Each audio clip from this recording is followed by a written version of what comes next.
क्या दोहा पर हमला गलत था? क्या अमेरिका को पता था? क्या भारत शांति ला पाएगा? सोचिए, एक दिन अचानक किसी देश की राजधानी पर विदेशी हमलों की खबर आती है। वो हमला सिर्फ उस देश की सीमाओं का उल्लंघन नहीं करता, बल्कि पूरी दुनिया की शांति और स्थिरता को हिलाकर रख देता है। क्या आप जानना नहीं चाहेंगे कि इस हमले के पीछे क्या वजह है? कौन है इसका दोषी और इस पर भारत की क्या प्रतिक्रिया रही? दोस्तों, हाल ही में ऐसा ही एक बड़ा राजनीतिक और कूटनीतिक संकट सामने आया है, जब इजराइल ने कतर की राजधानी दोहा में हवाई हमला किया। इस हमले ने पूरे पश्चिम एशिया क्षेत्र में तनाव की लकीर खींच दी है। भारत ने इस हमले की कड़ी निंदा की है और इसे कतर की संप्रभुता का उल्लंघन बताया है।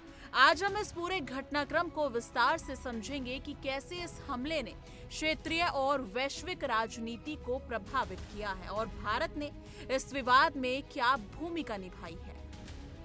फरवरी 2025 में इजराइल ने अचानक दोहा में हवाई हमला किया। आधिकारिक तौर पर इसका मकसद था हमास के कुछ उच्च स्तरीय नेताओं को निशाना बनाना, लेकिन इस हमले ने कतर की संप्रभुता को गंभीर रूप से खतरे में डाल दिया। बिना किसी पूर्व सूचना के और बिना कतर की सहमति के हुआ ये हमला अंतर्राष्ट्रीय कानून के स्पष्ट उल्लंघन जैसा था। कतर सरकार ने इसे कायराना हमला करार दिया और कहा कि ये हमला न केवल उनकी संप्रभुता का उल्लंघन है, बल्कि इससे पूरे क्षेत्र की शांति और स्थिरता को गहरा नुकसान पहुंच सकता है। ये हमला एक ऐसे समय में हुआ जब मध्य पूर्व के कई देश शांति वार्ता के प्रयास कर रहे थे। इस हमले ने उन प्रयासों को सीधे तौर पर बाधित कर दिया। इस स्थिति ने क्षेत्रीय और वैश्विक राजनीति में नई उथल-पुथल मचा दी है। भारत ने इस हमले को लेकर संयुक्त राष्ट्र मानवाधिकार परिषद में स्पष्ट और कड़ा रुख अपनाया। भारत ने राजनयिक अरिंदम बागची ने कहा कि कतर की संप्रभुता का उल्लंघन बिल्कुल भी स्वीकार्य नहीं है। उन्होंने इस हमले को शांति और स्थिरता के लिए गंभीर खतरा बताया और सभी पक्षों से संयम बरतने की अपील की। भारत की विदेश नीति हमेशा से विवादों को कूटनीति और बातचीत के जरिए सुलझाने पर आधारित रही है। भारत ने स्पष्ट किया कि हिंसा या सैन्य कार्रवाई से समस्या का समाधान नहीं निकलता। साथ ही भारत ने आतंकवाद के सभी रूपों की कड़ी निंदा की है। इस मामले में भारत का ये रुख न सिर्फ क्षेत्रीय शांति के लिए जरूरी है, बल्कि अंतर्राष्ट्रीय स्तर पर भारत की जिम्मेदारी और संयमित छवि को भी मजबूत करता है। इजराइल ने इस हमले को अपनी स्वतंत्र कार्रवाई बताया और कहा कि इसका मकसद हमास के नेताओं को खत्म करना था, जो उनकी सुरक्षा के लिए खतरा है। प्रधानमंत्री बेंजामिन नेतन्याहू के कार्यालय ने इस हमले का बचाव करते हुए कहा कि ये कदम उनकी सुरक्षा के लिए आवश्यक था। लेकिन फिर विवाद तब शुरू हुआ जब अमेरिका के ट्रंप प्रशासन ने कहा कि इस हमले की उन्हें पहले से जानकारी थी और उन्हें कतर को भी इसकी सूचना दी गई। ये बयान उस समय पर आया जब अमेरिका और कतर के बीच करीबी सहयोग की बातें सामने आई। इसने सवाल खड़े कर दिए हैं, क्या अमेरिका ने इस हमले को जानबूझकर बढ़ावा दिया या उसकी सहमति के बिना ऐसा हो पाना मुश्किल था। इस तरह अमेरिका की भूमिका विवादित हो गई और अंतर्राष्ट्रीय स्तर पर इस मामले की गहराई में जाने की मांग तेज हो गई। कतर सरकार ने इस हमले के संबंध में सामने आई सभी सूचनाओं और दावों को पूरी तरह खारिज कर दिया। कतर ने कहा कि उन्हें इस हमले की कोई पूर्व सूचना नहीं मिली थी।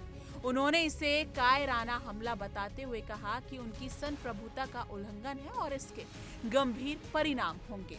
कतर के प्रधानमंत्री शेख मोहम्मद बिन अब्दुल रहमान अल थानी ने नेतन्याहू पर आरोप लगाया कि वो पश्चिमी एशिया क्षेत्र में अराजकता की ओर धकेलना चाहते हैं। उन्होंने स्पष्ट किया कि अब कतर मध्यस्थता की भूमिका नहीं निभाएगा और क्षेत्रीय सहयोगी देशों के साथ मिलकर इस हमले का जवाब दिया जाएगा। इस जवाब ने क्षेत्रीय तनाव को और बढ़ा दिया है और शांति की संभावनाओं को कमजोर कर दिया है। ये पूरा घटनाक्रम न केवल कतर और इजराइल के बीच तनाव को बढ़ा रहा है, बल्कि पूरे पश्चिम एशिया क्षेत्र की स्थिरता पर गंभीर संकट पैदा कर रहा है। भारत ने बात पर जोर दिया कि ऐसे हमले शांति प्रयासों को नुकसान पहुंचाते हैं और क्षेत्र में स्थिरता को जन्म देते हैं। भारत ने कतर के साथ अपनी एकजुटता जताई है और बार बार संवाद के जरिए समस्याओं के समाधान की बात भी कही है। भारत की विदेश नीति हमेशा से शांति, संयम और सहयोग पर आधारित रही है। जी हाँ, क्षेत्रीय शांति के लिए भारत का ये रुख बेहद महत्वपूर्ण है, क्योंकि भारत खुद भी क्षेत्रीय स्थिरता में रुचि रखता है और चाहता है कि पूरे एशिया में तनाव कम हो। दोस्तों, ये घटना हमें एक बार फिर ये याद दिलाती है कि वैश्विक शांति कितनी नाजुक होती है। एक छोटी सी चूक, एक हमला पूरे क्षेत्र को अशांति की ओर धकेल सकता है। भारत ने इस पूरे मसले पर जिम्मेदारी और समझदारी से काम लिया है, लेकिन चुनौती ये है कि क्या अंतर्राष्ट्रीय समुदाय मिलकर इस संकट को शांति से हल कर पाएगा? क्या बड़े देश क्षेत्रीय सुरक्षा और शांति के लिए कदम उठाएंगे या फिर राजनीतिक खेलों में उछलकर पूरे क्षेत्र को जोखिम में डालेंगे? ये सवाल सिर्फ पश्चिम एशिया के लिए नहीं बल्कि पूरे विश्व के लिए एक बड़ी चुनौती है। हमें उम्मीद करनी चाहिए कि कूटनीति और बातचीत का रास्ता चुना जाएगा ताकि भविष्य में इस तरह की घटनाएं ना हो। अगर आपको ये वीडियो जानकारी पूर्ण लगा हो तो इसे लाइक करें, शेयर करें और कमेंट सेक्शन में अपनी राय जरूर साझा कीजिएगा। क्या आपको भी लगता है कि इस पूरे विवाद को आप कैसे देखते हैं? क्या भारत का रुख सही है और इस संघर्ष का समाधान क्या हो सकता है? आपके विचार जानने के लिए हम बेसब्री से इंतजार करेंगे।